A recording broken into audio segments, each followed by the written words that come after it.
Basically आमतौर पे हम ये करते हैं कि ये लग रहा है बढ़िया, इसका मन नहीं लग रहा है, इसलिए ये बहाने कर रहा है, ये नौटंकी कर रहा है। बट नहीं, हमें बहुत बारीकी से इस चीज़ का ध्यान देना होगा।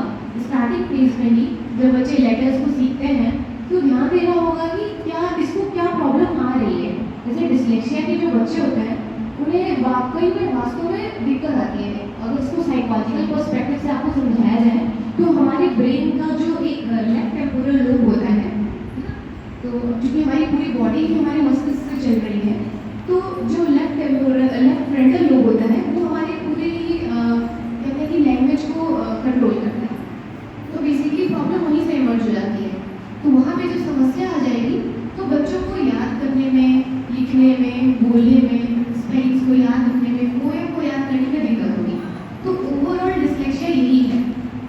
तो अगर चौक नहीं है, नहीं तो मैं आपको बता दी कि जैसे डिस्लेक्सिया अगर किसी को है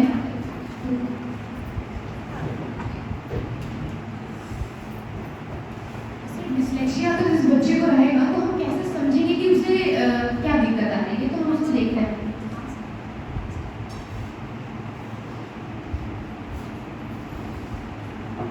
अगर बच्चे को ये जो बी लिखा हुआ है, तो जिस बच्चे को डिस्लेक्सिया की समस्या होगी बी को डी समझेगा और डी को वो बी समझेगा। तो अब आप इस चीज को बारीकी से समझिए ना। अगर आप बी को डी समझने लगे और डी को बी समझने लगे तो कितनी दिक्कत होगी पढ़ने में और याद करने में चीज़ों को। फिर आप जब उस बच्चे से पूछेंगे तो वो बता नहीं पाएगा। ठीक है, तो ये एक बहुत बड़ा इशू है, इस पर ध्यान देने की ज़रूरत है। अगर हम स्टार्टिंग में ही बच्चे को समझाने लग जाएं तो कहीं ना कहीं उन्हें उनके मस्तिष्क में ये दिक्कत होती है। तो हमें इसको ठीक करने के लिए हम ये कर सकते हैं कि हम उन्हें ट्रेनिंग दे सकते हैं। जैसे तेज तेज हम चीज़ों को प्रोनाउंस करें। जैसे बच्चों को ये प्रॉब्लम अगर सही करनी है हमें, तो हम उन्हें लाउड जैसे ABCD अगर पढ़ा रहे हैं, अल्फाबेट्स पढ़ा रहे हैं, तो हम उन्हें बोले ना AB। तो हम जैसे उनको फोनोलॉजिकल जो चीज़ें हैं हम जब वो सुनते हैं कानों से तो वो चीज़ों को अच्छे से याद कर पाएंगे।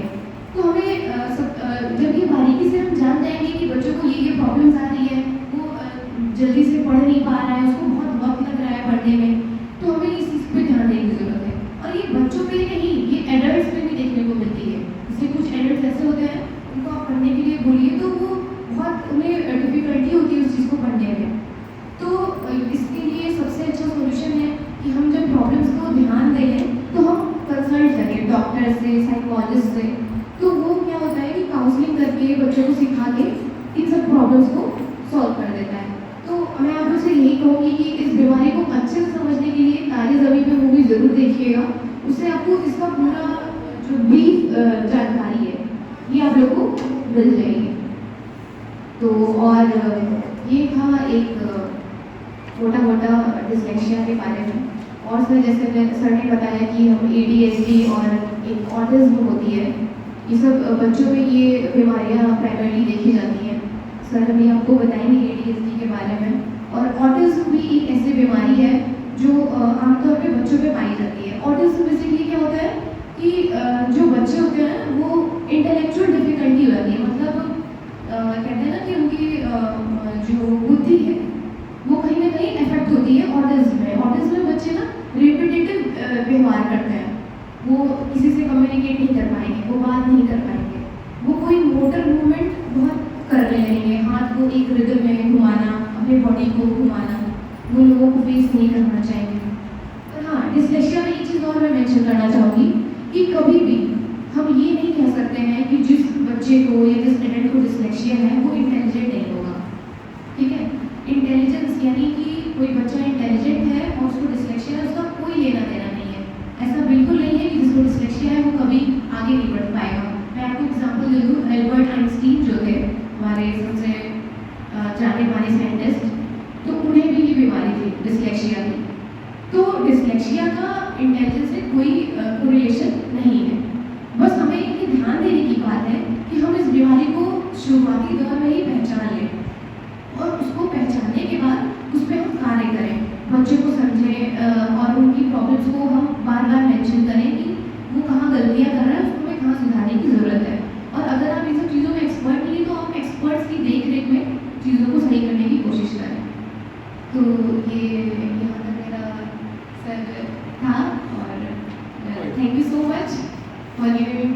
opportunity to talk with you. And thank you, sir.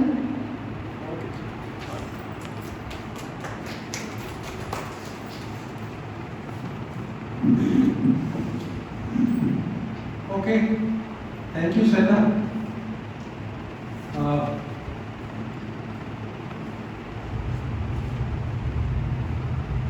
कुछ वर्ड्स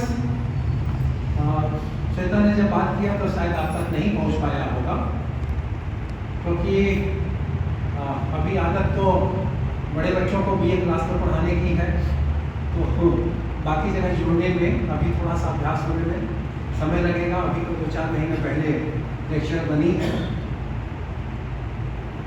आपको डिस्लेक्सिया के बारे में बताया, और इम्पोर्टेंट बात क्या बताया कि इसमें पढ़ने लिखने में प्रॉब्लम होती है। एक एग्जांपल लिख करके बताया कि बी और डी, सी ये उल्टा पुल्टा होता है।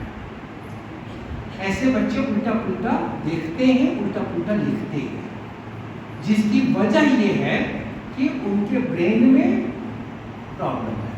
ब्रेन के तमाम आर्गन लेफ्ट और राइट साइड में एक जैसे होते हैं, उनकी फंक्शनिंग, उनका काम अगर ठीक से नहीं चल रहा है तो आम भाषा में तो आप तुरंत ही कहेंगे अरे उसकी बुद्धि नहीं है। लेकिन आइंस्टाइन का नाम आपने लिया। आइंस्टाइन, हम जो इतिहास जानते हैं बुद्धिमान लोगों के बारे में, अमेरिकन यूरोपियन हिस्ट्री में 2 लोगों को हम समझते हैं कि उनकी बुद्धि बहुत ज्यादा है। एक तो आइंस्टाइन और दूसरे डार्विन। डार्विन का नाम भी सुना होगा। समझा यह जाता है कि ऐसे 120 से ऊपर आईक्यू हो जाती है तो बहुत ज्यादा मानी जाती है। लेकिन आइंस्टाइन की बुद्धि को एस्टिमेट किया जाता है, नापा नहीं गया, लेकिन जैसे काम जिस तरीके के उनकी योगदान थे तो उससे ये लगता है कि उनकी आईक्यू 160 नहीं है, मेरी 90 के ऊपर नहीं है। लेकिन आइंस्टाइन को डिस्लेक्सिया थी। अगर डिस्लेक्सिया है तो बच्चे को लेटर को पहचानने में दिक्कत होगी, जैसा अभी लिख करके बताया कि बी और डी का कंफ्यूजन होता है। स्मॉल ए स्मॉल सी का भी हो सकता है। तो ऐसे बच्चों में सेंटेंस को प्रवाह के साथ, फ्लो के साथ आराम से पढ़ने में दिक्कत आती है।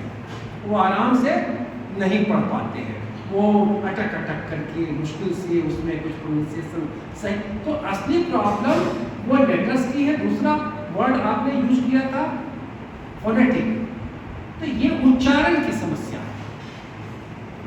वो किन्हीं अक्षरों को किसी और ढंग से उच्चारण करते हैं। तो उसका प्रिस्क्रिप्शन क्या दिया कि गार्जियन को और टीचर को उसको और ज्यादा ध्यान देकर के उस बच्चे के सामने उस लेटर को ज्यादा ही जोर देकर के लाउडली क्लियर करना पड़ेगा। मतलब आप सोचें कि बी सी डी बहुत बड़ा, सब में तो ई की ही मात्रा आ रही है ना अंत में, बी सी डी ई, तो बहुत कुछ तो प्रोनाउंसिएशन एक जैसा है। थोड़ा सा अगर हम फ्लो में आए तो वो बच्चा उस प्रोनाउंसिएशन को पकड़ नहीं पाता है। फिर वो एक्चुअली अपने लेवल पर सही बोल रहा है, उसे लगता है ऐसे ही तो मम्मी पापा बोल रहे हैं, ऐसे ही तो टीचर बोल रहे हैं। और फिर जब वो बोलता है तो आप कहते हैं तुम सी को डी बोल रहे, तुम सी को डी बोल रहे। उसे लग ही यही रहा है कि आप डी बोल रहे हो, वो डी बोल रहा है। तो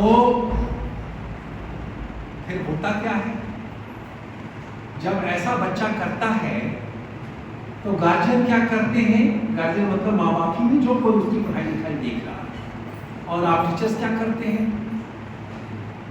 तुरंत ही 5 बार बताया 10 बार बताया, तुम तो एकदम बुद्धू हो, तुमसे कभी कुछ नहीं होगा, तुम सीख नहीं पाओगे, जिंदगी भर नहीं सीख पाओगे। आपको क्रोध आ गया, जबकि स्थिति ये है कि वो हेल्पलेस है और वो अपनी ओर से मस्तिष्क से, मन से तो कोई प्रॉब्लम प्रॉब्लम कर ही नहीं रहा, उसकी बायोलॉजिकल प्रॉब्लम है, तो इसकी वजह से वो ऐसा कर रहा है। तो जरूरत है उसको सपोर्ट देने की, धैर्य से, क्योंकि अगर वहां सपोर्ट हमने नहीं दिया, धैर्य नहीं रखा, तो जो कुछ भी वो सीख सकता वो उसमें भी प्रॉब्लम आ जाएगी। तो ये नहीं होना है।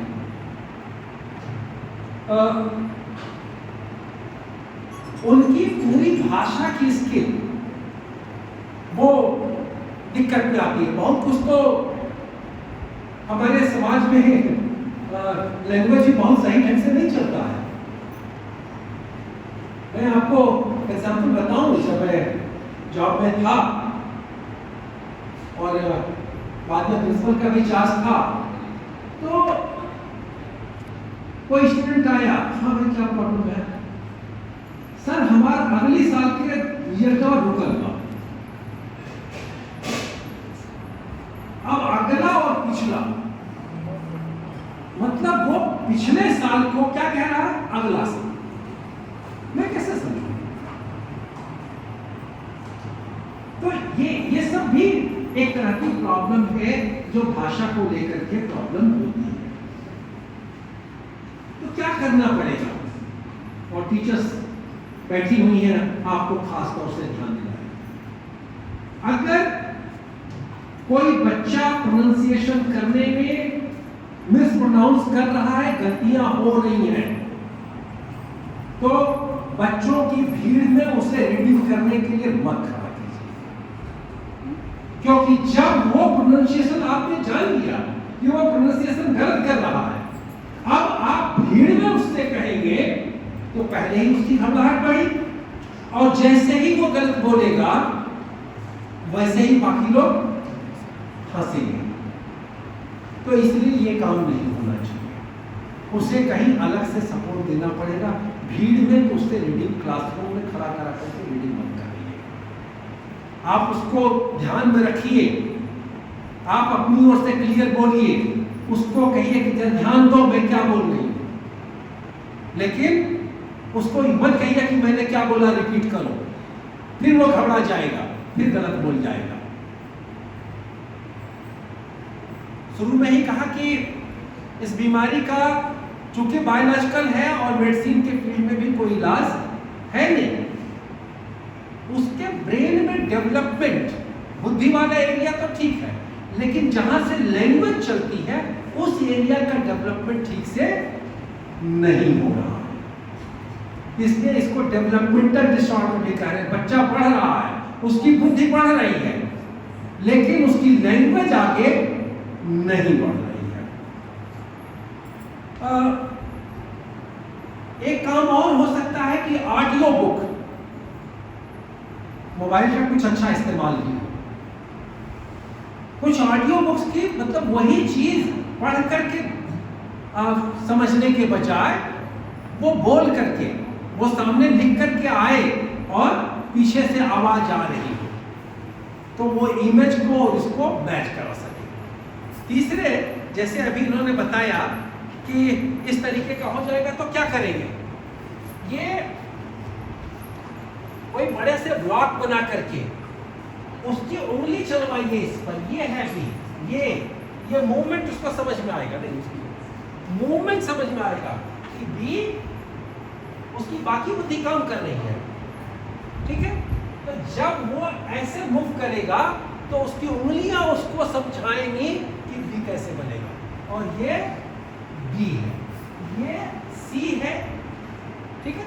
तो फिंगर्स के टच के माध्यम से वो इसको बेहतर समझ सकेगा। तो घर में या यहाँ भी हमारे पास जो प्लास्टिक के और लकड़ी के बने हुए वो लेटर्स होते हैं, उन चीजों को रख करके और उस पर उंगलियां घुमा करके उसकी लर्निंग कराएं, ये करने की जरूरत होती है। दूसरी बात कि जो कुछ सिखाया जाना है, जब एक बार समझ में आ जाए उसे डिस्लेक्सिया है, और अगली बात आपको घबराहट दे सकती है। अमेरिका में हर 5 बच्चे में एक को डिस्लेक्सिया है, यहाँ भी हाल यही होगा। वहां पर साइकोलॉजी में रिसर्च बहुत जोरदार ढंग से होते हैं। National institute of mental health USA कहती है कि यहाँ हर 5 बच्चे में से एक को डिस्लेक्सिया है, और ये जनरली 3 साल के एज में प्रॉब्लम दिखनी शुरू होती है। अगर वहां नहीं मैनेज किया गया तो जैसा अभी मैडम बता रही थी, वो एडल्ट एज तक ये प्रॉब्लम रह जाएगी। तो अगर हमारे आपके किसी बच्चे को ये प्रॉब्लम है, तो जितना धैर्य बच्चे के और स्टूडेंट्स के पालन पोषण सिखाने में हमें हमेशा रखने की जरूरत होती है, उसकी तुलना में इस बच्चे के साथ उसके टीचर और गार्जियन को कई गुना ज्यादा धैर्य की जरूरत पड़ेगी। अधैर्य रखेंगे, धैर्य खोएंगे तो उसकी ट्रेनिंग नहीं कर पाएंगे। जैसे ये वाला था, वैसे ही ये कुछ लेटर्स का ऊपर और नीचे का भी है, खास करके इंग्लिश में ये समस्या ज्यादा है। कुछ ये ऐसे चलता है, कुछ यहाँ पर होता है, कुछ ऐसे होता है। तो ये अलग अलग करके कि इस पर कि कौन ऊपर जाता है कौन नीचे जाता है, इसको क्यों कॉपी करो, नहीं, ये समझो पी स्मॉल पी ये 4 लाइन को कवर कर रहा है, small L small B D ये 3 लाइन कवर कर रहा है, नीचे को नहीं कवर कर रहा। कौन कौन नीचे जा रहा है, पी नीचे जा रहा है, क्यों नीचे जा रहा है। तो इस तरीके से करके हमें समझना पड़ेगा और समझाना पड़ेगा, ठीक है। तो ये बातें हैं जो डिस्लेक्सिया से संबंधित है। तो आपको इस बात से राहत मिलनी चाहिए कि अगर डिस्लेक्सिया होने के बावजूद आइंस्टाइन जैसा हो सकता है, तो मेरा बच्चा भी आगे जा सकता है। और थोड़ी कम थोड़ी ज्यादा प्रॉब्लम, डिस्लेक्सिया है क्या कि किसी बच्चे की, ध्यान दीजिएगा इस सेंटेंस पर, किसी बच्चे की बुद्धि जितनी है, लैंग्वेज उसकी उससे नीचे, वर्ड की एबिलिटी, प्रोनाउंसिएशन की एबिलिटी, उच्चारण की क्षमता, लिखने की क्षमता, पढ़ने की, करेक्ट पढ़ने की, करेक्ट लिखने की, ये क्षमता उसकी बुद्धि से नीचे है। अगर बुद्धि कम होगी तो वो दूसरी प्रॉब्लम होगी, उसका असर तो उसके सब कुछ सीखने को पड़ेगा। लेकिन बुद्धि सही है और उसके बावजूद उसे पढ़ने लिखने में दिक्कत आ रही है, इन पॉइंट्स पर उसके स्पेलिंग में एरर हो रहा है, कुछ लेटर्स को मिस कर रहा है, पढ़ते समय प्रोनाउंसिएशन करते समय भी वो सही प्रोनाउंसिएशन की इसलिए दिक्कत आती है क्योंकि डिस्लेक्सिक है। लेकिन अगर हर 5 में से एक को ये प्रॉब्लम है, तो मेरे बच्चे की ये प्रॉब्लम भी कुछ एक्स्ट्रा ऑर्डिनरी नहीं है। हमें केवल ध्यान देकर उसके साथ काम करने की जरूरत है। दूसरी प्रॉब्लम का नाम लिया था मैडम ने ऑटिज्म। ये भी जनरली हर 100 में से एक बच्चे को, यूएस सर्वे ये कहता है, हर 100 में से एक बच्चे को ऑटिज्म की दिक्कत होती है। अब इन वर्ड्स का हिंदी हम लोग बना सकते हैं, लेकिन हिंदी बनाना मतलब थोड़ा और भी उसको कठिन करना हो जाएगा, तो इसलिए अंग्रेजी के शब्द से ही ऑटिज्म ये सोशल कम्युनिकेशन, मतलब आपस में संवाद करने की, एक दूसरे से बात करने की, एक दूसरे तक अपनी बात पहुंचाने की दिक्कत है। ये सोसाइटी में आपस में इंटरैक्ट करने में उस बच्चे को प्रॉब्लम होती है। उसे एक स्थिति से दूसरी स्थिति, एक काम कर रहा है, एक एक्टिविटी चल रही है, उसको रोक करके अब दूसरे में जाना है, उसे दूसरे में ट्रांसफर होने में, दूसरे मोड पर जाने में दिक्कत होती है। और जो हमारे सेंसेशन होते हैं, सुनना, देखना, इसके प्रति उनका रिएक्शन ज़्यादा उत्पटांग हो जाता है। तो इसमें और सब में समाधान के रास्ते बहुत कुछ एक जैसे कॉमन है, उसके बारे में आगे फिर बात करते हैं। अब आते हैं ADHD पर। ADHD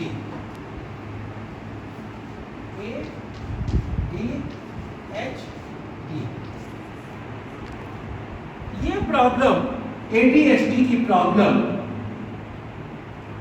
क्लासरूम में बहुत ज्यादा पाई जाती है और आप लोगों के घरों में भी उसके प्रमाण मिलते हैं। कई बार आपके घर में कोई दोस्त मित्र का परिवार आने वाला है, फोन पर खबर मिली भाभी जी आ रहे हैं, आज आपके हाथ की पकौड़ी खाएंगे, और आपको घबराहट शुरू हो जाती है। अरे बाप रे ये आएंगे इनके साथ, अरे बाप रे उनका बच्चा वो तो बड़ा उत्पादी है, अरे बच्चों सारा सामान चाहे जरा देखो, ये सामने जो सारा सामान है सब छिपाओ, वो तो एक भी सामान सही जगह पर रहने नहीं देगा, सब कुछ को गिराएगा, सब कुछ को तोड़ेगा। देखिए एक तो कॉमन है, सारे बच्चे थोड़ा थोड़ा करते हैं, लेकिन ये बच्चा थोड़ा ज्यादा ही करता है और आप टीचर्स क्लासरूम में परेशान है कि ये बच्चा सीट पर अपने ठीक से बैठता ही नहीं बैठेगा भाई, she is suffering from ADHD, वो सीट में ठीक से नहीं बैठेगा, वो एक सीट से छलांग लगा के दूसरी सीट पर जाएगा, एक काम हो रहा है उसी बीच में वो दूसरे काम पर तीसरे काम पर जंप करता रहेगा, from activity to activity, from place to place. वो ना तो उसका मन स्थिर बैठेगा ना उसका हाथ पैर स्थिर होगा, वो चलता रहेगा। ये अब इस ADHD को फुल करें। AD का मतलब अटेंशन डेफिसिट। इन बच्चों में ध्यान केंद्रित करने की समस्या है, अटेंशन उनका फोकस नहीं होता है। अगेन दे आर हेल्पलेस, उनका ध्यान टिकता नहीं, वो कोशिश करके भी अपना ध्यान एक जगह टिका नहीं पाते हैं। क्या करें? उसके मस्तिष्क की बनावट ही ऐसी है। ADHD वाले लोगों में से बहुतेरों की प्रॉब्लम विदेश ठीक हो जाती है, काफी कुछ बस में आ जाती है, 13-14 साल पार होते होते बहुतों की वो ठीक होने लग जाती है, बहुतों की उसके बाद भी चलती रहती है, स्थिर नहीं बैठ सकते। तो अटेंशन की डेफिसिट है। ये ADHD 3 तरह की होती है।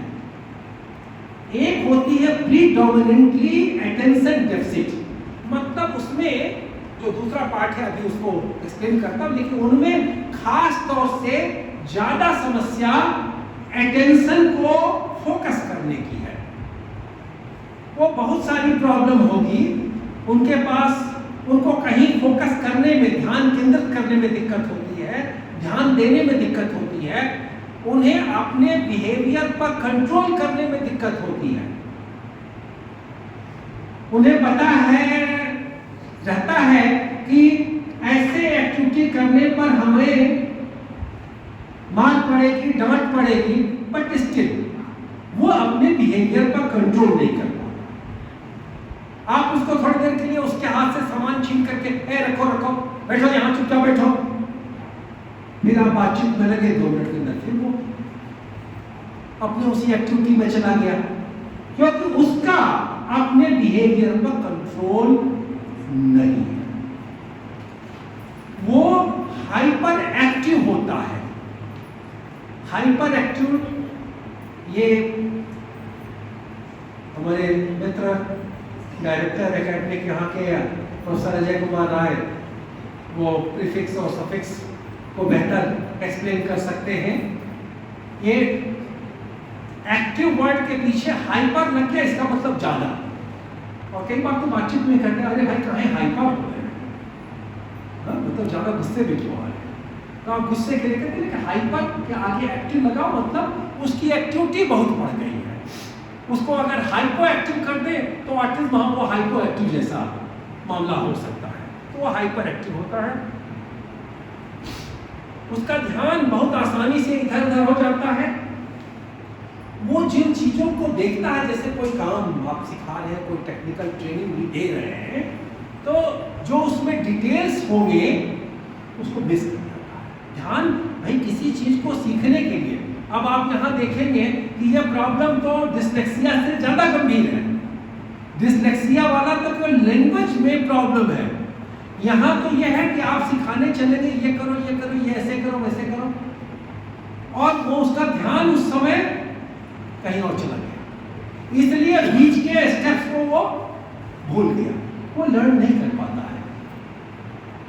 फिर आप कहते हैं अरे अभी तो सिखाए थे फिर वैसे ही गड़बड़ कर रहे हो। है उसका अटेंशन फोकस नहीं हो पाता, उसका बिहेवियर उसके कंट्रोल में नहीं है, उसके ध्यान पर उसका अपना नियंत्रण नहीं है, चीजों को बातों को बहुत आसानी से भूल जाता है और एक एक्टिविटी से दूसरी एक्टिविटी पर स्विच करता रहता है। यह भी नहीं है कि उसने अपने मन से एक काम करना शुरू किया जो करने के लिए आपने मना कर रखा था शायद, तो उसी पर करता रहेगा, ऐसा भी नहीं है। थोड़ी देर के बाद वहां से कुछ और फिर कुछ और, तो कैसे इसको मैनेज करना होगा इस पर विचार करना पड़ेगा।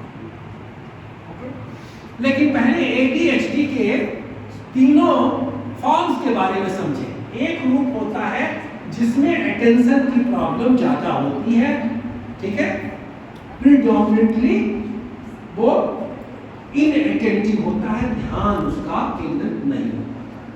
दूसरा ग्रुप होता है जो मेनली वो ज्यादा एक्टिव होता है, लेकिन ज्यादातर बच्चे जिनमें ADHD होता है उनमें ये दोनों चीजें कंबाइन रहती है। अटेंशन की डेफिसिट भी होती है, ध्यान ही नहीं केंद्रित होता है, और वो हाइपर एक्टिव भी होते हैं, ज्यादा सक्रिय होते हैं।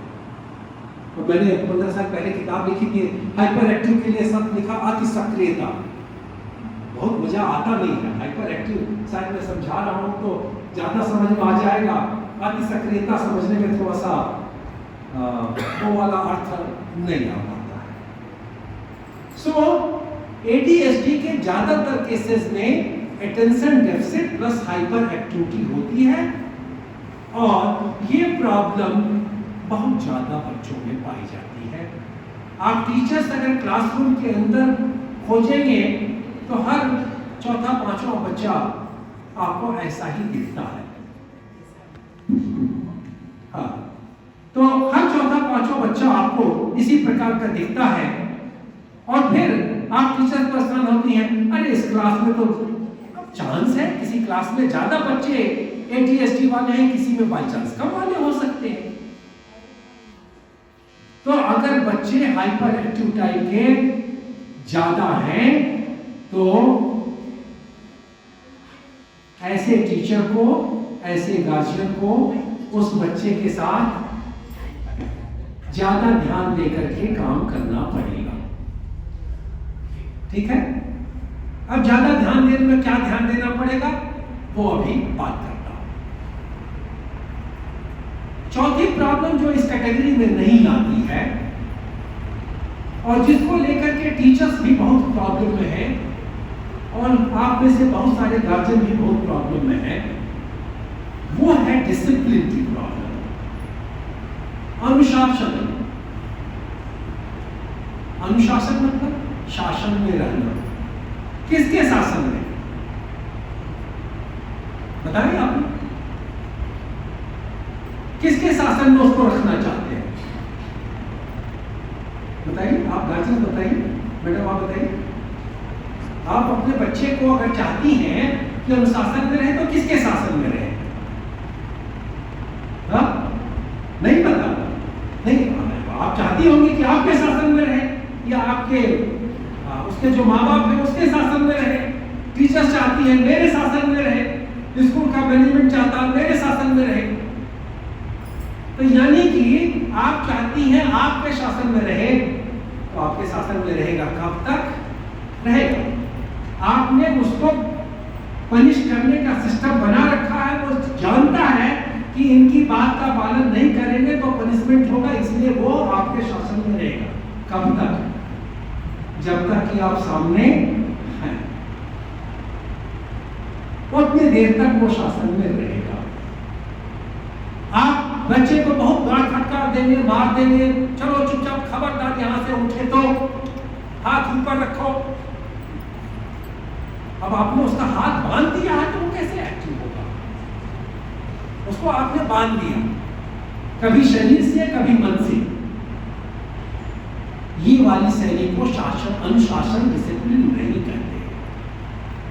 इसे अंग्रेजी में कहते हैं कंप्लायंस, हिंदी में उसे कहेंगे अनुपालन, आदेश का अनुपालन। एक आदेश, एक व्यवस्था बाहर है, उसका पालन करना, यह डिसिप्लिन नहीं है, यह अनुपालन है। बच्चा अनुपालन कर रहा है। और जैसे और हमारी सोसाइटी में आज भी अधिकतर लोग बड़े स्ट्रिक्ट अनुपालन कराने वाले हैं, फिर भी पूरा का पूरा देश अनुशासन के बंधन से मुक्त है। इसलिए क्योंकि हमने प्रणाली वो वाली विकसित किया जिसमें बाहर से दबाव है। जब वो बाहर से दबाव होता है तब उतने ही दूर तक वो दबाव काम करेगा जितने दूर तक कि आपका हाथ पनिशमेंट वाला पहुंचने लायक है। आपने उस बच्चे को इसलिए मार दिया क्योंकि उसने अपने छोटे बड़े भाई बहन को मार दिया, तो आपका अनुशासन वाला हाथ वहां पहुंचा, आपने उसको पीट दिया। और अब जब वो स्कूल आया तो उसके ऊपर से आपका अनुशासक हाथ वो वहां प्रेजेंट नहीं है, वो गायब हो गया, वो स्कूल में विद्यमान नहीं है। तो वो कल से बेचैन है, मारने चला था, हाथ रुक गया था, या जो कुछ भी ये डिसिप्लिन के इश्यूज हैं, इनमें इसमें जरूरत क्या है? ये बच्चे की पर्सनालिटी बननी चाहिए, उसमें डिसिप्लिन चाहिए, लेकिन ये अनुशासन नहीं, आत्मानुशासन। ये हिंदी का वर्ड तो आप सब लोगों को आत्मधन अनुशासन, अपना शासन, हमारा बिहेवियर हमारे कंट्रोल में आए। हम क्लासरूम में शोर इसलिए नहीं मचाएंगे क्योंकि अगर हम बोलेंगे, एक साथ कई बच्चे बोलेंगे, एक टीचर ने एक क्वेश्चन पूछा तो कई बच्चों ने एक साथ बोलना शुरू कर दिया, तो टीचर का कान पक गया कि जिससे मैंने पूछा उसने क्या बोला, ये सुनाई नहीं पड़ा। अरे भाई सब लोग जाओ, एक से सुन लेते। लेकिन आप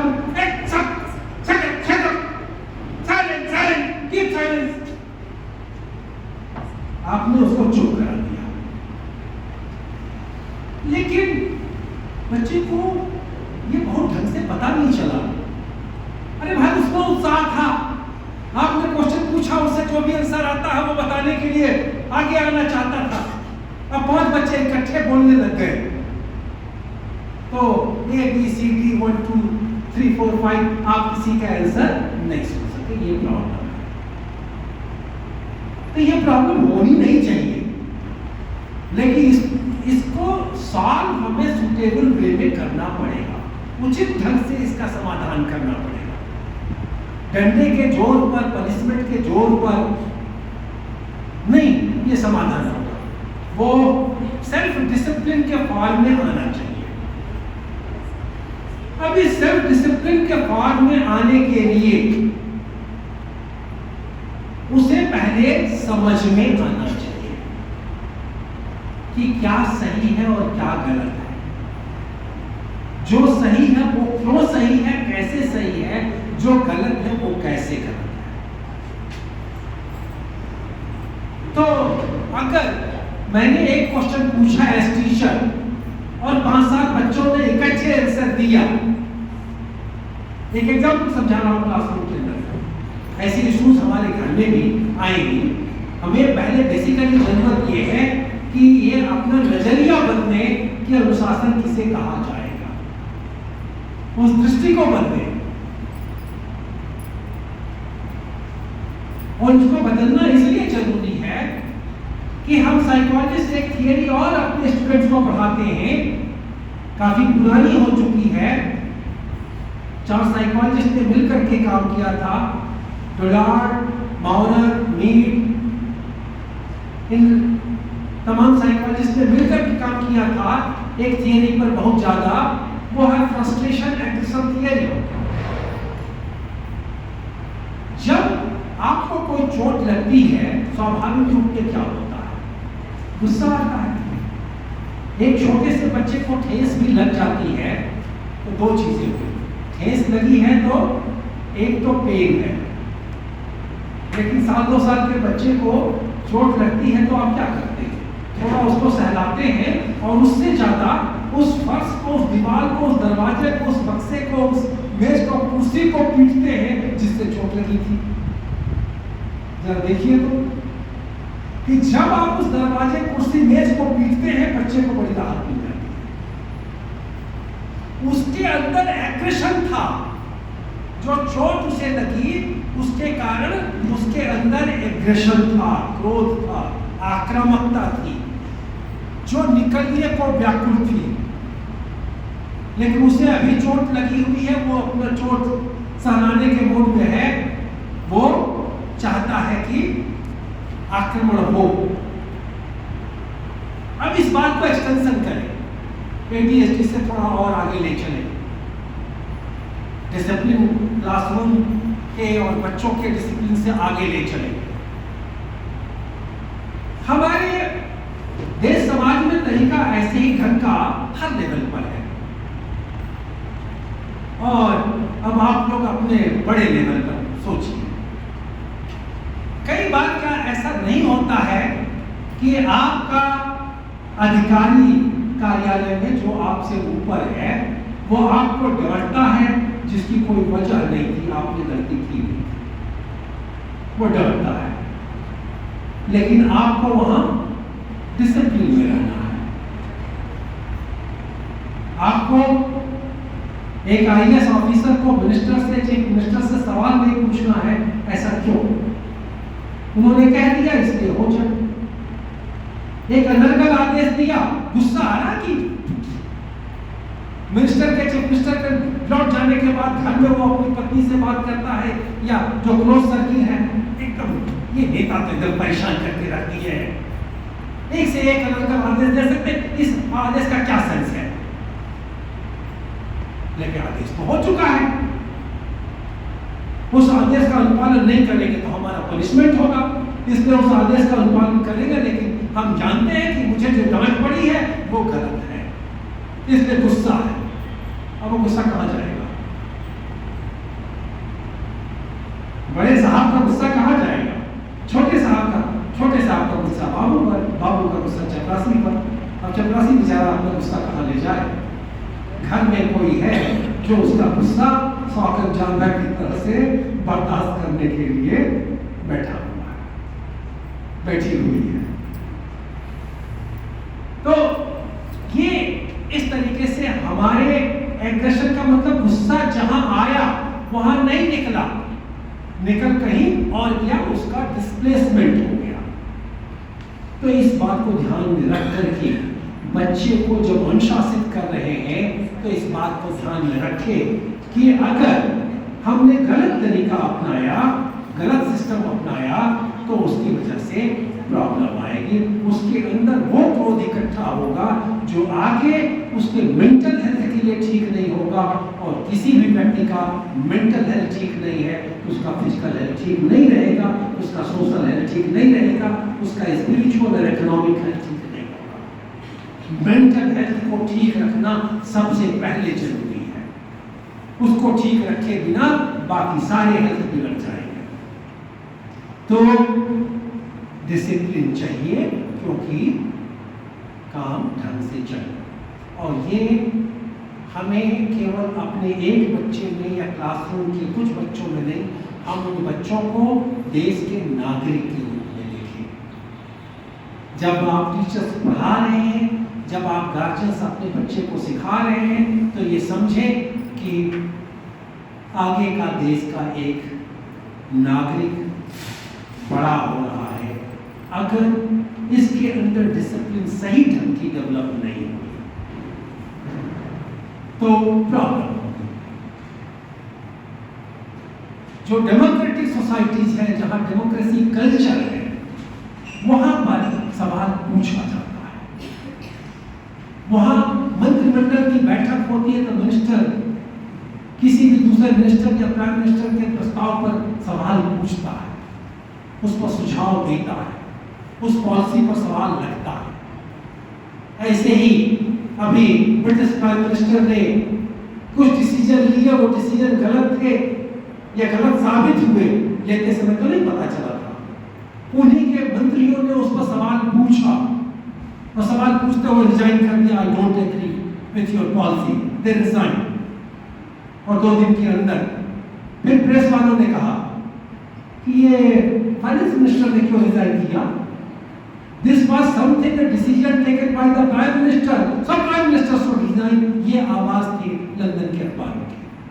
48 घंटे के अंदर प्राइम मिनिस्टर को रिजाइन। सवाल पूछे जाते हैं, सवाल पूछे जाने चाहिए। जब सवाल पूछे जाते हैं तब जाकर के सेल्फ डिसिप्लिन आती है। क्योंकि अगर तो हमें समझ में आना चाहिए, डिसिप्लिन सिखाते समय बच्चे को समझ में आना चाहिए कि जो उसे करना है क्यों करना है, ऐसा करने का फायदा क्या है, और जो नहीं करना हो वो क्यों नहीं करना है, वो नहीं करने का फायदा क्या है। जैसे क्लासरूम में अगर 5 बच्चों ने शोर मचाया, आपने समझाया देखो भाई, अगर सब लोग इकट्ठे बोलोगे तो मैं तो कुछ नहीं सुन पाई, मैं किसी को पुरस्कार नहीं दे पाऊंगी, किसी को अप्रिशिएट नहीं कर पाऊंगी। फिर भी नहीं सुना, रोजाना ऐसे ही चल रहा है। चलिए पढ़ाई फिर हो जाएगी, 5 मिनट 10 मिनट के लिए एक एक्सरसाइज करते हैं। वो जो बच्चे आपकी ऑब्जर्वेशन में हैं कि ये ज्यादा पहले आंसर देना शुरू कर देते हैं इकट्ठे, उन्हीं में से एक को बुलाइए या उन बच्चों का एक ग्रुप बनाइए और कहिए कि अब टीचर वाली जगह पर तुम खड़े हो और ये सवाल तुम पूछो और बच्चे आंसर देंगे। और इनसे कहिए कि अब आप जजमेंट करो कि जिन बच्चों ने जवाब दिया उनमें से किसने सही दिया, किसने गलत दिया, किसको ऑल राइट कहना है, वेरी गुड कहना है, ऑल गुड कहना है, और किसे कहना है कि no it is wrong, here it is wrong. और बाकी बच्चों को वैसे ही उकसाए रखें, ठीक वैसे ही करो जैसे ही कि आप हमेशा करते हो। अब इस बच्चे को समझ में आएगा, जब इकट्ठे 5 बच्चे बोलेंगे तब समझ में आएगा कि इसे कुछ नहीं सुनाई पड़ा। और तब ये भी समझ में आएगा कि टीचर जो ब्लैक बोर्ड पर समझा रहा है वो हमें नहीं समझ पा रहा है, क्योंकि हमारा अटेंशन फोकस नहीं हो पा रहा। तो क्लासरूम में शोर, इसलिए मैं तो यहाँ टीचर से कहता हूँ भाई 2-4 मिनट उनको हल्ला करने दो, बोलने दो। ये नहीं बोलने की जो समस्या है, नहीं बोलने देते हैं, चुप रहो, ये समस्या है जो मनोरोग पैदा कर रही है। तो हमने तो बेहतर समझा है कि हमारे क्लासरूम में शोर हो, बजाय इसके कि सब बच्चे चुप रहे। That is what Rabindranath Tagore hundreds of years ago tried to implement at Shantiniketan। एक कहानी सुनी थी उनकी कि वो राउंड पर निकले, एक क्लासरूम में टीचर नहीं था, सारे बच्चे खिड़की पर, मेज पर, यहाँ वहां चढ़े हुए थे और वो बाहर खिड़की से देख रहे थे। एक बच्चा चुपचाप बैठ रहा था। तो जो प्रिंसिपल या टीचर था उसने कहा, देख रहे हैं ये बच्चा है कितना शांति से बैठा है। टैगोर जी ने कहा, मैं भी तब से यही सोच रहा हूं, ये बच्चा चुपचाप क्यों बैठ रहा है, ये बच्चा बच्चों की तरह से क्यों नहीं कर रहा है। There is problem with this child, not with others। जो चुपचाप एक मार के बैठा हुआ, प्रॉब्लम उसके साथ है, क्योंकि वो डरा हुआ है टीचर से कि कहीं शोर करने के नाते पनिशमेंट ना हो जाए, मेरा मार्क्स ना कट जाए, जब मैं बैड बॉय ना कह दिया जाऊं। और ये बच्चा खतरनाक है अपनी जिंदगी के लिए। इसके साथ ज्यादा रिस्क है कल को मेंटल हेल्थ बिगड़ने का, एंजाइटी और डिप्रेशन होने का, मनोरोग होने का। तो बोलना, लेकिन समय से बोलना, अपनी बारी आने पर बोलना, कतार में चलते हुए अपनी बारी आने पर।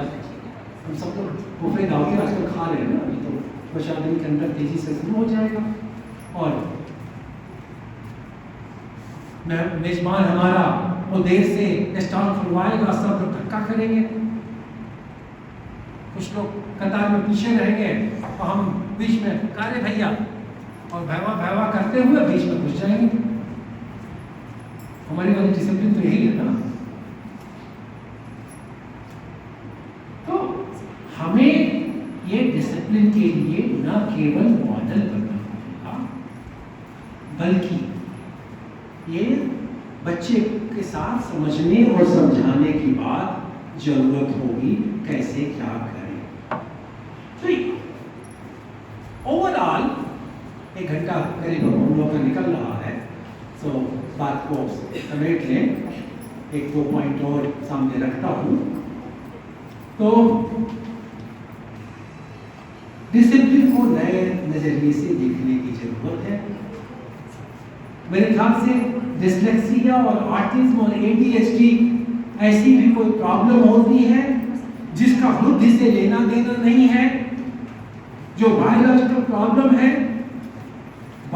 न्यूरोबायोलॉजिकल प्रॉब्लम है, दवाओं से भी इलाज नहीं होगा, साइकोथेरेपी भी नहीं होगी, इसको मैनेज करना पड़ेगा, बच्चे को हेल्प करना पड़ेगा, सपोर्ट दे करके। जितना ज्यादा सपोर्ट देंगे, help them manage their problem. Dyslexia के लिए बताया, ADHD के लिए भी बताया कि हमें इन बच्चों को डांट फटकार करके तो आप उनको लॉन्ग टर्म के लिए ठीक नहीं कर पाएंगे। उनके अंदर उल्टे एंजाइटी डिप्रेशन की प्रॉब्लम को हम उसकी जड़ें डाल देंगे, वो नहीं करना है हमें। ADHD की केस में पहली बात तो ये कि आप ये बच्चे का जो एक्टिविटी होती है ना, वो चाहता है अपने लिए अटेंशन। इस पॉइंट को नोट करिएगा, वो बच्चा अपने लिए चाहता है अटेंशन, कि आप ध्यान दो। और मम्मी तब तक ध्यान नहीं देती है जब तक 1-2 सामान अलमारी से धार से गिर नहीं जाती है। तो ये पूरी प्रॉब्लम ध्यान आकृष्ट करने की है। और मनोरोग में भी बड़ी प्रॉब्लम यही है। मनोरोग के मूल में तमाम कारणों में से एक कारण यह भी होता है, वो व्यक्ति चेतन मन से नहीं, अनचाहे अंदर उसके मन ध्यान आकृष्ट करने के नए तरीके खोज रहा होता है। तो ध्यान आकृष्ट करने का ये गलत तरीका रीइंफोर्स हो जाएगा। पिछली बार जो बेटी ने बताया था, तो हर एक्टिविटी पर ध्यान मत दीजिए। जितना ज्यादा उसकी हर छोटी बड़ी एक्टिविटी पर ध्यान देंगे, वो जिस समय आप ध्यान नहीं दे रहे होंगे उस समय वो अनर्गल करेगा, जिससे कि ध्यान आकृष्ट हो। ध्यान दीजिए, लेकिन उसे ध्यान पता न चले क्या हो रहा है। ये आपकी नजर इतनी ही होनी चाहिए कि ऐसा ना हो कि चाकू से हाथ काट ले अपना और अपने भाई बहन का, ऐसा ना हो दुर्घटनाग्रस्त हो जाए। थोड़ा बहुत फूटने दीजिए, उसका जो कुछ भी अंदर पेंटअप इमोशन है उस इमोशन को बाहर निकलने दीजिए। अगर बच्चा सर पटक करके रो रहा है, बिल्कुल हम उधर ध्यान ही वो जितना ही ज्यादा ध्यान देंगे वो उतना ही इस बिहेवियर को, इस व्यवहार को बनाए रखेगा, आगे उतना ही इस हरकत को करेगा। तो सपोर्टिव वे में और जो एक्टिविटीज कराएं वो छोटी छोटी हो, ज्यादा आसानी से समझ में आए, जिससे कि वो उतने दूर तक फोकस दे सके, उतनी दूर तक काम कर सके। और आज की बात के लिए अंतिम पॉइंट कि आप लोगों में से, हाँ, डिसिप्लिन वाली बात के साथ जैसा मैंने समझाया, एक बात जोड़ दूं कि स्कूल में यहां डिसिप्लिन की प्रॉब्लम उन बच्चों की वजह से ज्यादा है जिनके गार्जियन घरों में उसकी खूब अच्छे से पिटाई करते हैं। जो बच्चे घर में पिटाई के आदती हो गए हैं, जिसको आप अपनी भोजपुरी में कहते हैं पिटाऊ हो गया है, रोज पिटने की इसकी आदत हो गई है, वही बच्चे स्कूल कॉलेज कैंपस में आकर के, वही बच्चे सड़क पर जाकर के, वही बच्चे ट्रेन और बस में बैठ करके उत्पाद करते हैं। तो पीट करके आप उसमें डिसिप्लिन नहीं ला सकते। इसका ये जो पीटने वाला सिस्टम है, पनिशमेंट का सिस्टम है, इसका कभी कभार उपयोग होना चाहिए, उसकी आदत नहीं पड़नी चाहिए। रिवार्ड भी रोजाना नहीं मिलना चाहिए। रिवार्ड की बात आई, एक बात बताएं कि बच्चे के अच्छे काम का पुरस्कार मिलना चाहिए, घर में भी और क्लासरूम में भी। लेकिन हर छोटे छोटे काम पर अगर रिवार्ड देते चलेंगे तो रिवार्ड की भी जो वैल्यू है, जो उसका महत्व खत्म हो जाता है। जो उसकी इंट्रिंसिक वैल्यू है, जो कुछ आप देते हैं रिवार्ड के रूप में, उसका अर्थ खत्म हो जाता है। तो उसको इतना भी फ्रिक्वेंट मत कर दीजिए, इतना बार बार रिवार्ड मत दीजिए कि अब उसमें मजा ना आ जाए। रिवार्ड देते समय भी सोच समझ के देना पड़ेगा। बच्चे को सिखाना होगा थोड़ा धैर्य रखना। आपने कहा कि इसके लिए तुमको रिवार्ड मिलेगा, अब वो आतुर है, काटुर है, तो चलिए दिला दीजिए, मिलेगा, अगला महीना आने दो, अगले महीने की तनख्वाह आने दो। तो क्या आपके अकाउंट में पैसा नहीं है? हर महीने का एक बजट होता है, क्या समझो, इसके लिए बजट हम अगले महीने में स्पेयर करेंगे। और नहीं तो अपने बजट का पार्टनर बनाइए ना उसे, बचपन से सीखना शुरू करें कि घर का बजट क्या होता है, क्या क्या आकस्मिक बजट होता है, कब अचानक कौन बीमार पड़ जाएगा और कब अचानक कौन मर जाएगा, उसके लिए भी हमें इंतजाम रखना पड़ता है।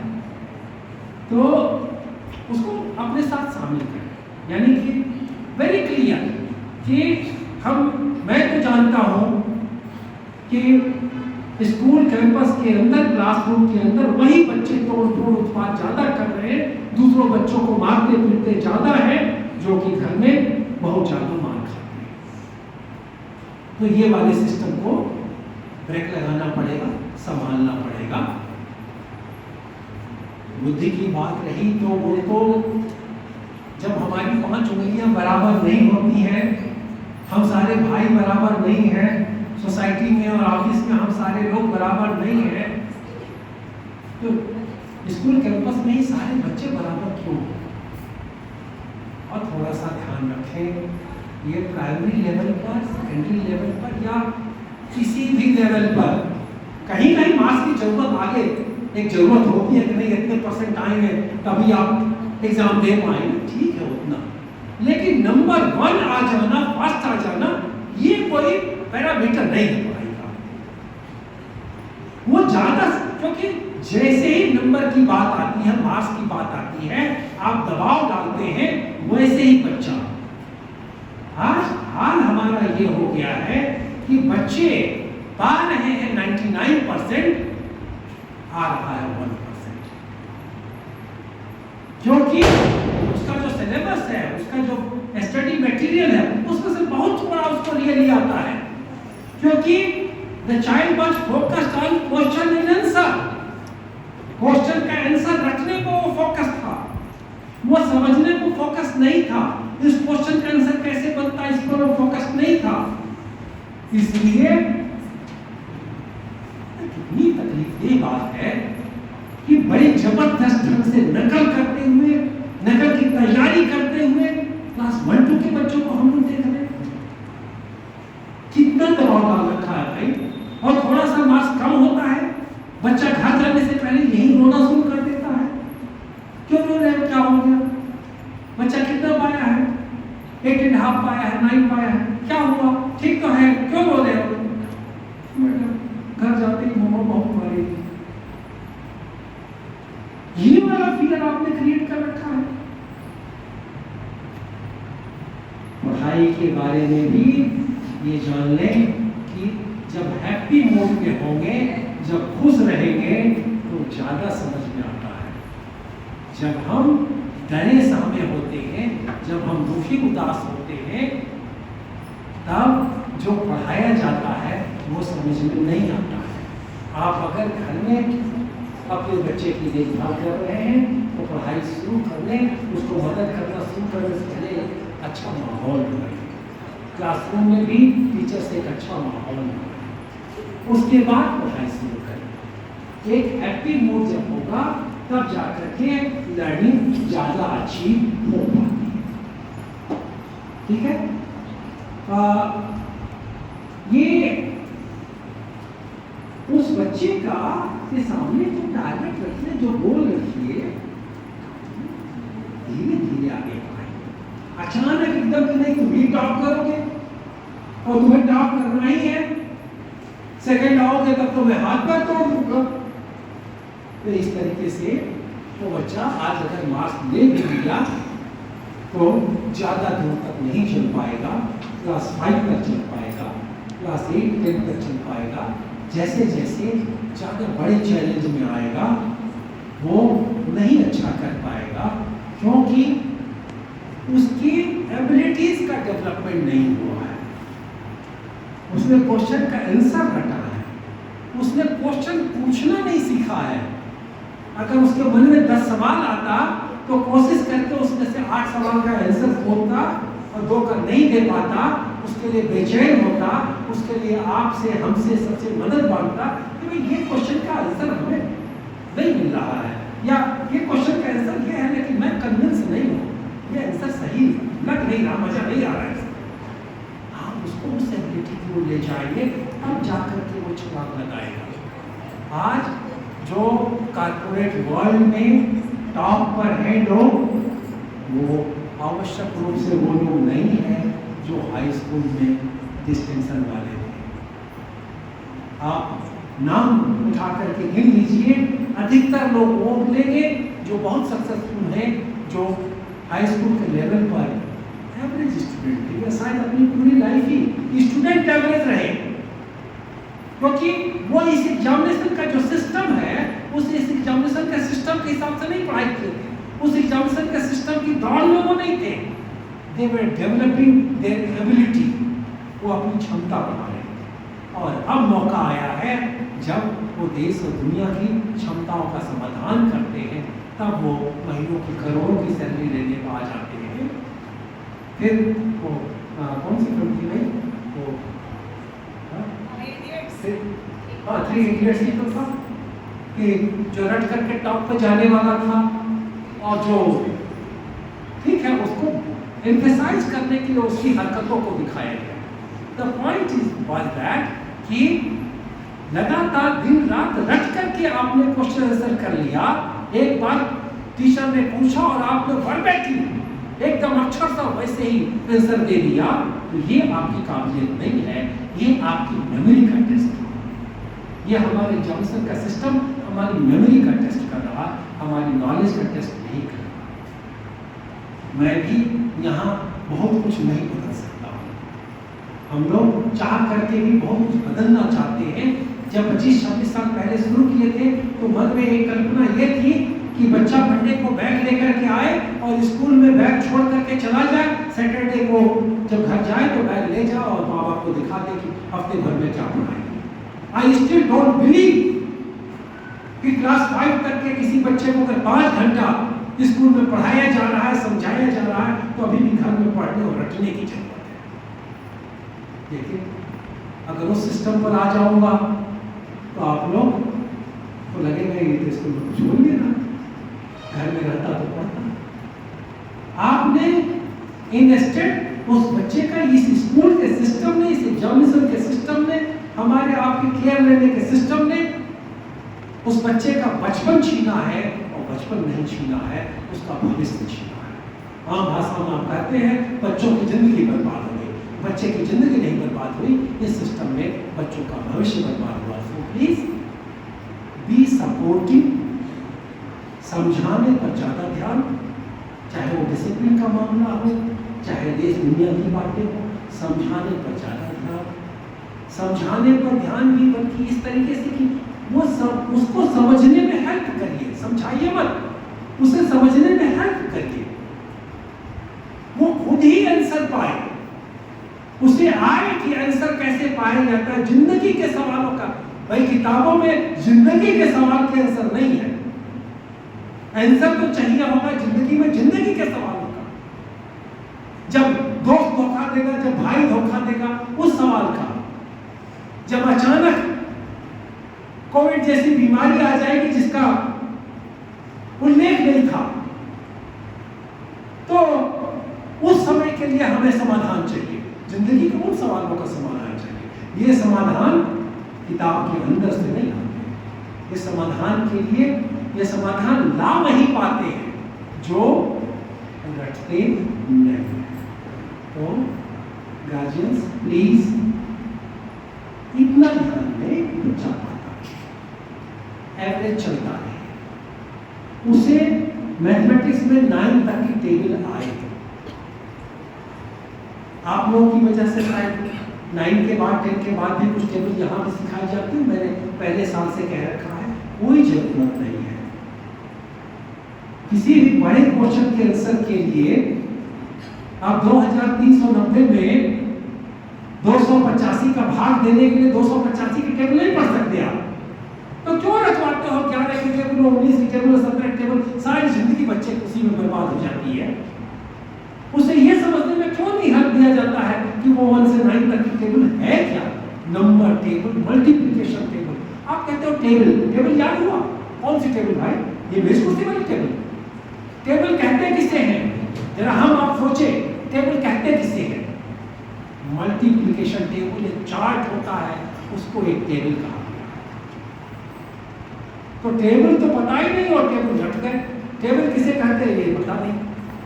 ये बड़ी छोटी छोटी बातें हैं, हम सबको, आपको सबको वापस जाना पड़ेगा, अपने बच्चे की स्टेज पर समझना पड़ेगा कि अपने आप को उस स्टेज पर रख करके कि अगर उसे कुछ नहीं आ रहा है, कुछ नहीं कर पा रहा है, तो क्या प्रॉब्लम हो रही है। तो धैर्य रखिए। फिर आप लोग जो थोड़े से गार्जियंस आए, उनको मेरी ओर से अत्यधिक धन्यवाद कि आप आए, क्योंकि आपकी चिंता हमें उत्साहित करती है कि मेरे लिए इस बात से अंतर नहीं पड़ता है कि आप 25 हैं कि 50 हैं। हम ये जरूर चाहते हैं कि ज़्यादा से ज़्यादा लोगों तक बात हमारी पहुँचे। अभी मैंने बताया कि वर्चुअल मीटिंग हुई, तो अगले पड़ाव में हम जो उसमें सीनियर साइकोलॉजिस्ट उसके पीछे लगे हुए थे, अब फिर 5 लोगों की उसमें कमेटी बनी कि एक प्रस्ताव निकाल करके आए, और जो मेरे ऑर्गेनाइजर हैं अभी परसों फ़ोन किया कि राय साहब आप कंक्रीट में बताइए कि हम लोग करें काम कैसे। हम आगे बढ़ना चाहते हैं पूरे देश के लिए, समाज के लिए। इसीलिए आज श्वेता को भी बुलाया, पिछले टर्न पर तुलका श्रीवास्तव भी थी, आज वो नहीं प्रेजेंट है क्योंकि वो चिकनगुनिया से पीड़ित हो गई हैं, इलाहाबाद में विश्राम कर रही हैं। ये कि हम लोग जो जानते हैं, जो इन बातों को समझते हैं, वो अगर 2-4 लोगों को भी हेल्प कर पाते हैं, समझा पाते हैं, तो वो मेरी उपलब्धि है, मेरे जीवन की वही उपलब्धि है। आप में से 2-4 बच्चों के, 2-4 लोगों के चेहरे पर भी मेरी वजह से, हमारी इस टीम की वजह से मुस्कुराहट आ पाए, तो वो हमारा अचीवमेंट है। बहुत बड़ी बिल्डिंग हो जाना और 1000 बच्चे हो जाना और 5000 बच्चे हो जाना, अगर ये काम करना होता तो पहले दिन हम लोग प्राइमरी स्कूल नहीं शुरू करते। हम लोग तो पहले दिन ही हम लोग कोई डिग्री कॉलेज करने की शुरू करने की सोचे होते, काम ज़्यादा आसान रहा होता।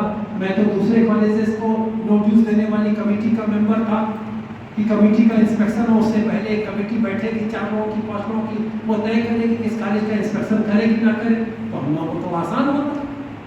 But we wanted to understand कि प्रॉब्लम है कहाँ, प्रॉब्लम को कहाँ से